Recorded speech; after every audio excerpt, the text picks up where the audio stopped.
Em 1850, o alemão Frederick Brunkow saiu de sua terra natal e foi para os Estados Unidos começar uma nova vida. Em terras americanas, Frederick trabalhou na Sonora Exploring and Mining Company, uma empresa de mineração.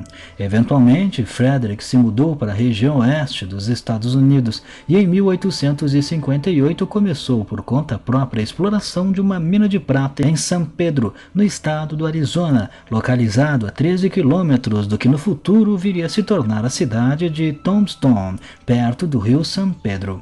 A operação de mineração era financiada pela St. Louis Mining Company e para o trabalho Frederick montou um assentamento e uma pequena cabana simples de adobe, com telhados de zinco, uma lareira e um depósito de suprimentos.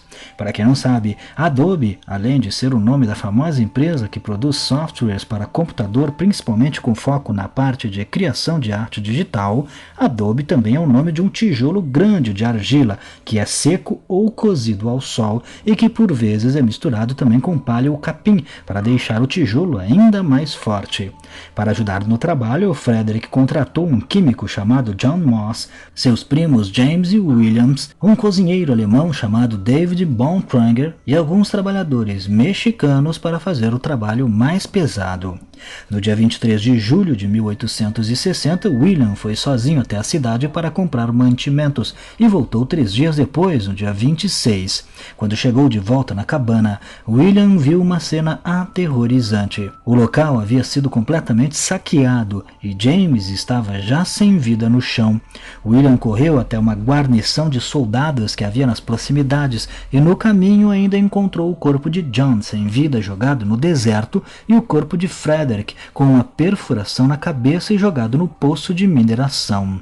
Os soldados acompanharam William e fizeram uma averiguação da cena, constatando que de fato tudo havia sido saqueado, tanto o gado que eles criavam para alimentação, assim como $3.000 e todo o suprimento que havia sido estocado na cabana. Pouco tempo depois, David foi encontrado vivo vagando pelo deserto e relatou que os trabalhadores mexicanos mataram todos, saquearam o assentamento e levaram David como refém.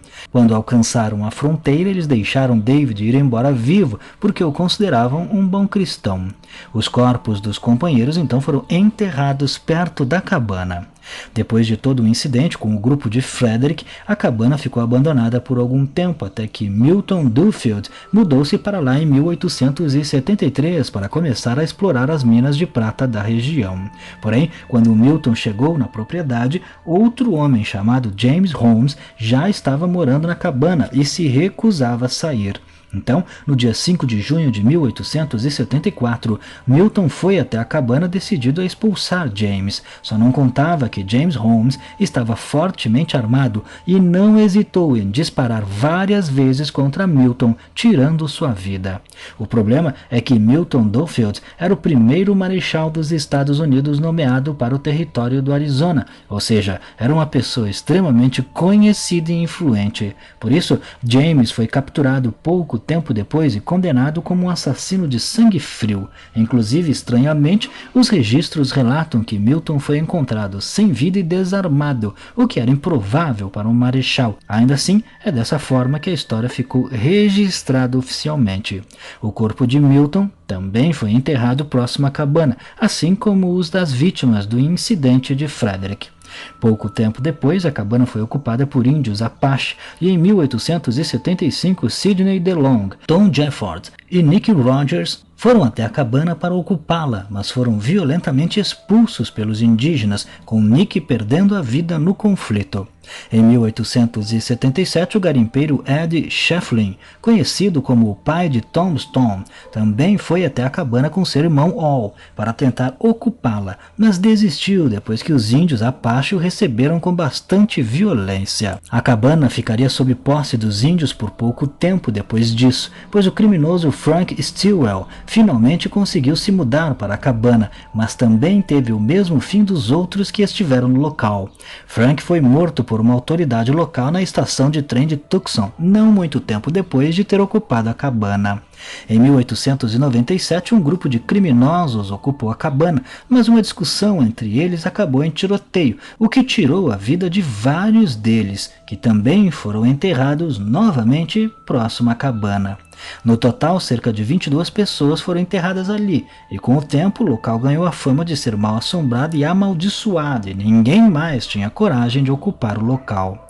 Várias pessoas então passaram a relatar ouvirem sons estranhos vindos da cabana, principalmente sons de máquina funcionando, como se pessoas estivessem trabalhando ali, mesmo que a cabana estivesse literalmente no meio do nada. Hoje em dia, a única coisa que sobrou da cabana foi algumas partes da fundação e paredes em ruínas, e o local é considerado por muitos como o mais mal-assombrado do Arizona.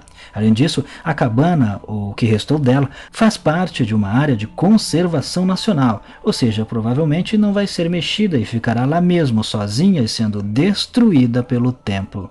Mas e você, o que acha? Não deixe de comentar. Se gostou, clique em gostei. Não esqueça de se inscrever no canal, vire membro se puder, clicando em seja membro e me siga lá no Instagram.